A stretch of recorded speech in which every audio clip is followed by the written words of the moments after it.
भक्तजनों, मैं राम सागर शास्त्री आप लोगों के समक्ष रखने जा रहा हूं एक प्रसंग, परशुराम चरित्र। देखिए, सुखदेव जी राजा परीक्षित से कहते हैं, राजन, चंद्रवंश में एक प्रतापी राजा हुए गाध। उनके यहाँ एक सुंदर कन्या ने जन्म लिया जिसका नाम सत्यवती था। कि गाधि भवन जननी सुता, रूप राशि गुण धाम, मात पिता ने रख दिया सत्यवती ते ही नाम। सत्यवती बड़ी सुंदर, सुशील, गुणवान और बुद्धिमान थी। कि उस चंद्र वदन की छटा देख, चंद्र की प्रभा शर्माती थी। उसके उजले मुख की आभा बिजली का मान घटाती थी। च्यवन पुत्र ऋचिक ने विचार किया कि सत्यवती का विवाह मेरे साथ हो जाए, इसलिए उस कन्या का हाथ मांगने के लिए ऋचिक राजा गाध के पास पहुंचे। गाध ने कहा, मुनिवर, आपका विचार अति उत्तम है, परंतु सत्यवती के विवाह के लिए मेरी एक शर्त है। कि फिर भी मेरा यह कहना है, जो मेरी शर्त निभाएगा, बस वही ब्याह कर कन्या को अपने घर में ले जाएगा। मुझे यज्ञ करने के लिए 1000 श्वेतकर्णी घोड़ों की जरूरत है। जो मेरे इस शर्त को पूरा कर देगा, उसी के साथ सत्यवती का विवाह हो जाएगा। इस श्वेतांग श्याम कर्णी घोड़े मुझको एक सहस गहाएगा, बस वही ब्याह कर कन्या को अपने घर में ले जाएगा। ऋषिकेश ने इस शर्त को पूरा करने का वचन दे दिया और वरुण देव के पास पहुंचे। उनसे अनुरोध किया। वरुण ने उन्हें 1000 श्याम कर्णी घोड़े प्रदान किए। अस्तु सत्यवती का विवाह ऋषिकेश के साथ हो गया। कि वरुण देव से मिल गए अश्व सहित उत्साह, तब ऋचिक का हो गया सत्यवती से ब्याह। एक दिन की बात है, सत्यवती ने ऋचिक से याचना की, स्वामी, कोई ऐसा यज्ञ करो जिससे मुझे और मेरी माता को पुत्र संतान प्राप्त हो जाए। कि सत्यवती कहने लगी, ऐसा करो विधान, मातु सहित मेरे यहाँ हो कोई संतान। अस्तु ऋचिक ने यज्ञ करके अपनी पत्नी सत्यवती को 2 चरु दिए और कहा, इसमें पहला वाला चरु तुम्हारा है, उसे तुम खा लेना। दूसरा वाला चरु तुम्हारी माता खाएगी, इसकी अदला बदली मत करना। कि 2 चरु दिए मुनीष ने निज पत्नी के हाथ, एक आप खा लीजिए, एक तुम्हारी मात। परंतु दोनों में बड़ा प्रेम था, इसलिए माता ने उस चरु को बदल लिया। कि उन दोनों के बीच में था ऐसा अनुराग, बदल मातु ने खा लिया निज पुत्री का भाग।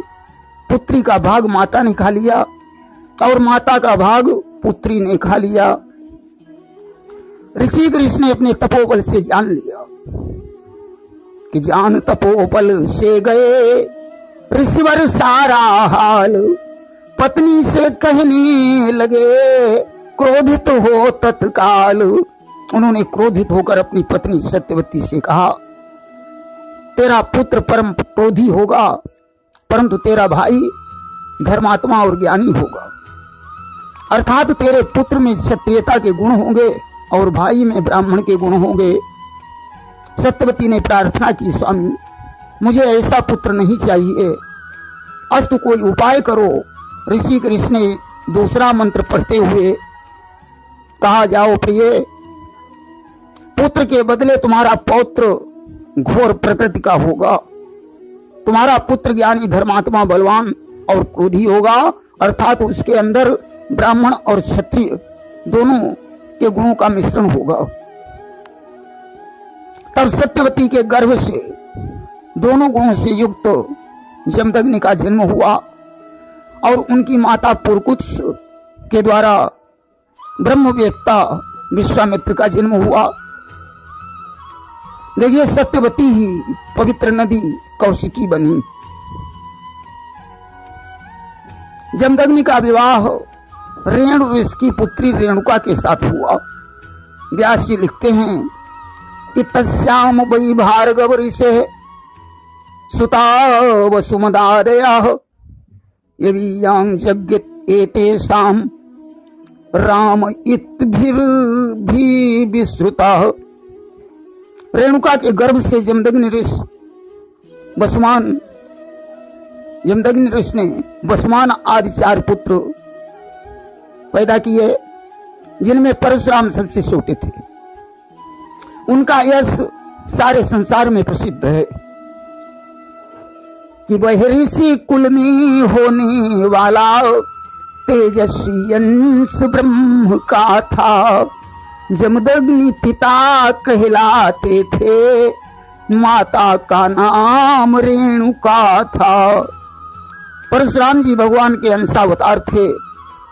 वे योगी और वैरागी होकर भी धनुर्धारी थे, बाल ब्रह्मचारी थे, बड़े बलवान और युद्ध की कला में प्रवीण थे।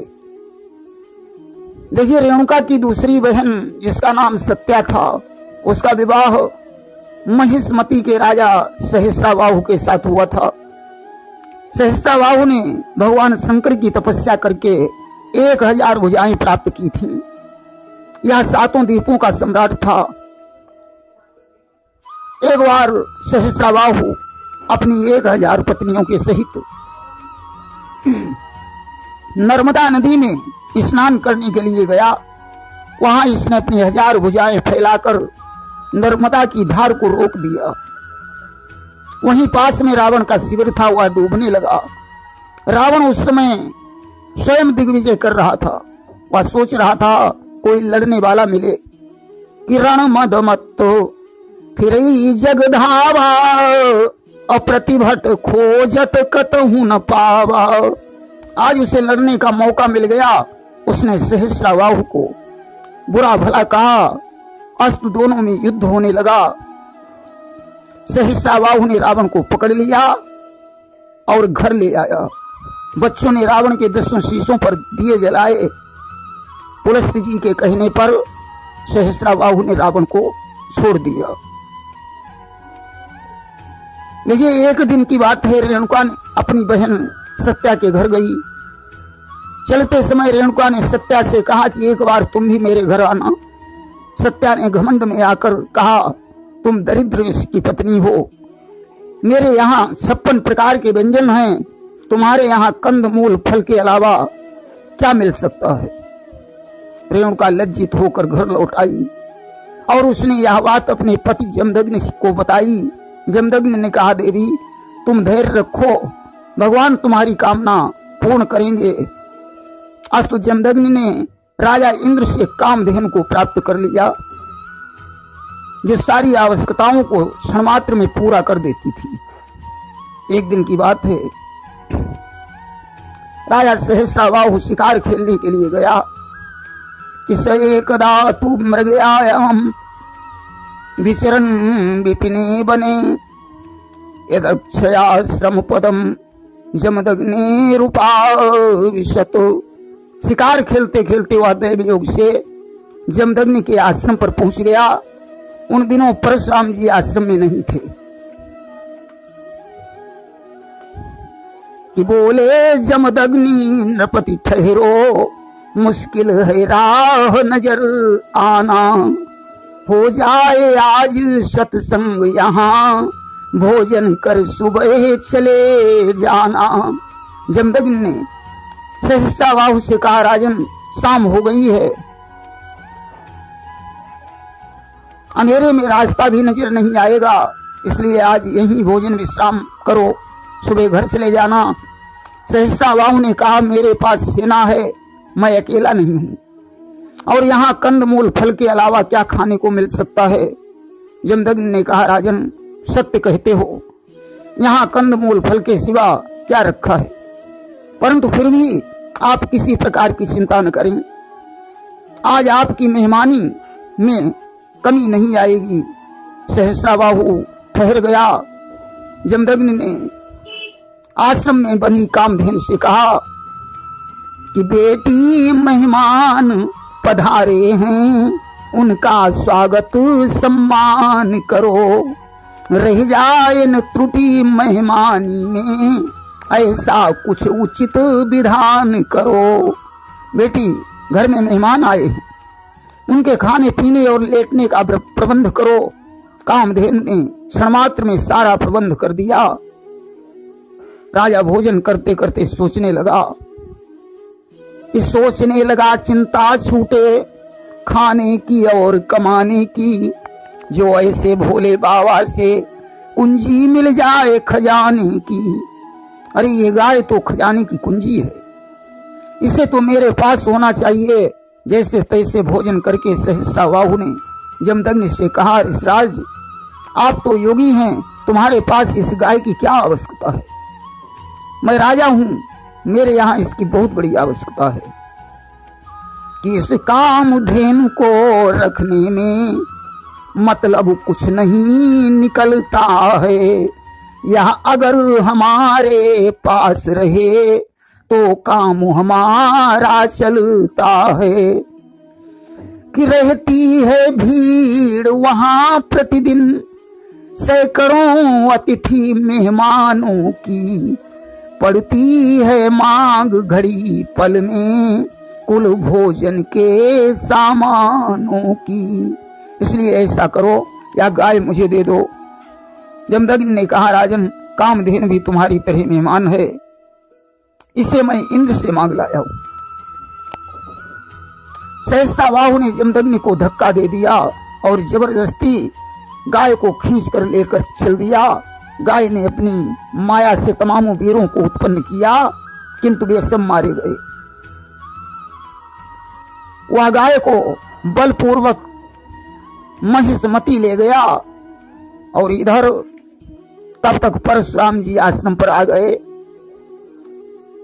जमदग्नि ने परशुराम को सारी घटना बताई। परशुराम ने अपना धनुष और फरसा उठाया और महिष्मति पर धावा बोल दिया। व्यास जी लिखते हैं कि तमापतंतम भृगुवर्य मोजसा धनुर्धरम बाण पर स्वधायुधम ऐणीय सर्वांबर मर्कधाम भीर युतम जटाभिर ददृशे पुरीम विशन। सहस्राबाहु अपने नगर में प्रवेश ही कर रहा था, तभी उसने देखा कि परशुराम जी बड़े वेग से उसकी ओर झपटे चले आ रहे हैं, जिनके हाथों में धनुष बाण और फरसा है। शरीर पर काला मृगचर्म है और जटाएं सूर्य की किरणों की तरह चमक रही हैं। आज सहस्राबाहु ने 17 अश्विनी सेना परशुराम से युद्ध करने के लिए भेजी, परंतु सारी सेना मारी गई। फिर इसने 500 धनुषों के द्वारा एक साथ बाण छोड़े। परशुराम ने अपने बाणों से उन्हें काट दिया। सहस्राबाहु पहाड़ और पेड़ों को लेकर परशुराम के ऊपर चलाने लगा। परशुराम ने अपने फरसे से उसकी भुजाएं काट डाली और आखिर में उसका शीश काट दिया। कि जब सहस्राबाहु से भृगुपति का संसार विदित संग्राम हुआ, आखिर में उस अभिमानी का घड़ियों में काम तमाम हुआ। सहस्राबाहु के 10,000 पुत्र थे, वे डर कर भाग गए। सज्जनों, सहस्राबाहु को मारकर कामधेनु को लेकर परशुराम जी पिता के पास लौटे। पिता ने कहा, सार्वभौम राजा का वध करना ब्रह्म हत्या से बढ़कर है, इसलिए तुम्हें तीर्थ यात्रा करनी चाहिए। परशुराम जी तीर्थ यात्रा करने चले गए और 1 वर्ष बाद तीर्थ यात्रा करके वापस लौटे। कदाचिद रेणुकायाता गंगायाम पद्ममालिनीम गंधर्वराजम क्रीडन्तो मप्सरोभिर्पश्यतो। एक दिन रेणुका जल भरने के लिए गंगा तट पर गई। वहां उसने गंधर्वराज चित्ररथ को कमलों की माला पहने हुए अप्सराओं के साथ विहार करते हुए देखा। रेणुका इस दृश्य को काफी देर तक देखती रही और आखिर में जल भरकर घर लौट आई। यागत्य कलशम तस्थौ पुराधाय कृतांजलि। वहां जल का कलश महर्षि के सामने रखकर हाथ जोड़कर खड़ी हो गई, क्योंकि हवन का समय निकल चुका था। विचार करती है ऐसा न हो स्वामी मुझे श्राप दे दें, इसलिए डर रही है। जमदग्नि ने इस घटना को अपने योग बल से जान लिया। उन्होंने परशुराम को छोड़कर बाकी सभी भाइयों से कहा, बेटा तुम्हारी माता को विषय का नशा हो गया है, अतः इस नागिनी को मार डालो। बेटों ने मना कर दिया। तब तक परशुराम जी आ गए। जमदग्नि ने वही प्रश्न परशुराम से किया। परशुराम ने आगे पीछे कुछ भी विचार नहीं किया, फरसा उठाया और माता का शीश काट दिया। कि मातु पिता गुरु कहे सिख बानी, और बिनहि विचारी करिए शोभ जानी। परशुराम पितु आज्ञा राखी, हमारी मातु विश्व सब साखी। कि तत्काल बिना कुछ कहे सुने, फरसे की सीधी धार हुई। यानी बेटे के हाथों से बूढ़ी माता संहार हुई। माता के मर जाने पर भाई लोग हाहाकार मचाने लगे। जमदग्नि ने परशुराम से कहा, जिस तरीके से तुमने माता का संहार किया है, वैसे ही अपने इन भाइयों का संहार कर डालो। परशुराम ने फरसा उठाया और अपने सभी भाइयों के शीश काट डाले। जमदग्नि ने परशुराम जी की बड़ी प्रशंसा की और कहा, धन्य है पुत्र, इस पृथ्वी पर कोई सच्चा आज्ञाकारी है तो सिर्फ वो तुम हो।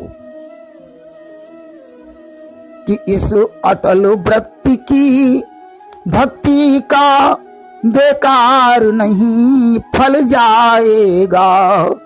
हे तात मांग, हे वीर मांग, जो मांगेगा सो पाएगा। तुम्हारी इस अटल भक्ति का फल बेकार नहीं जा सकता है। तुम मुझसे कोई वरदान मांग सकते हो। वरेण छंदयामास प्रीता सत्यवती सुतः। परशुराम ने कहा, पिताजी मेरी माता और भाइयों को जीवित कर दो और उन्हें इस बात का स्मरण भी न रहे कि मैंने उनको मारा है। जमदग्नि ने अपने मंत्र बल से उन्हें जीवित कर दिया। परशुराम जी भाइयों सहित वन में तपस्या करने के लिए चले गए। इधर मौका पाकर सहस्राबाहु के 10,000 पुत्रों ने आकर जमदग्नि को मार डाला। रेणुका दुख शोकार्त निघ्नन्त्यात्मानमात्मना राम रामे हितातेति विचक्रोशोच कही सती। सती रेणुका दुख और शोक से आतुर हो गई। वह अपने हाथों से अपनी छाती और सिर को पीट पीट कर जोर जोर से रोने लगी। बेटा परशुराम तुम शीघ्र लौट आओ। कि अबला का आत्मिक बल बढ़कर बलवानों के सिर बोल उठा। छाती पर घूंसा पड़ते ही भृगुपति का आसन डोल उठा। ज्यों ही रेणुका ने अपनी छाती को पीटा, परशुराम का आसन हिल उठा, समाधि भंग हो गई कि टूटी समाधि भृगुनंदन की। जब मां की आत्म पुकार उठी, क्षण में उस दुखिया के आगे रिसनाहर की झनकार उठी। आज वन से भाग खड़े हुए माता के पास पहुंचे, पिता की हालत को देखकर पूछने लगे, ये सब किसने किया है? रेणुका ने सारी घटना बताई। परशुराम ने कहा, बस माता, अब और कुछ बताने की जरूरत नहीं है। मैं प्रतिज्ञा करता हूं कि इस पृथ्वी को मैं क्षत्रिय विहीन कर दूंगा। कि बस माता, ज्यादा बात न कर, अब बात लौट कर ही होगी। या पृथ्वी पर क्षत्रिय होंगे या विप्रों की पृथ्वी होगी। तुमने 21 बार इस मस्तक को पृथ्वी पर पटका है, इसलिए मैं प्रतिज्ञा करता हूं कि 21 बार इस पृथ्वी को क्षत्रिय से विहीन कर दूंगा। कि बस इसी चोट के बदले में खूनी दरिया भर डालूंगा। 21 बार इस पृथ्वी को क्षत्रिय विहीन कर डालूंगा। आज पिता का शरीर भाइयों को सौंपकर फरसा संभाला और सहस्राबाहु के 10,000 पुत्रों का संहार कर डाला। लेकिन सहस्राबाहु है वंशी राजा था, इसलिए परशुराम ने 21 बार है वंश का विनाश किया। कि प्रणवीर धीर बलधारी ने आजन्म प्रतिज्ञा पाली थी। 21 बार अपने बल से पृथ्वी निछत्र कर डाली थी। 21 बार पृथ्वी को क्षत्रिय से विहीन कर दिया। इस प्रकार उस क्षेत्र में इन्होंने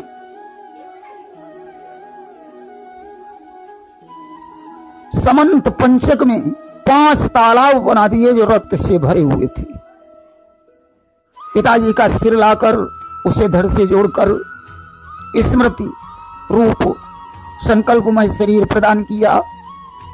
पृथ्वी ब्राह्मणों को दान कर दी और मंदराचल पर्वत पर तपस्या करने के लिए चले गए। अगले मनवंतर में जब बलि इंद्र बनेगा तो परशुराम सप्त ऋषियों में आएंगे। प्रेम से बोलिए वृंदावन बिहारी लाल की जय।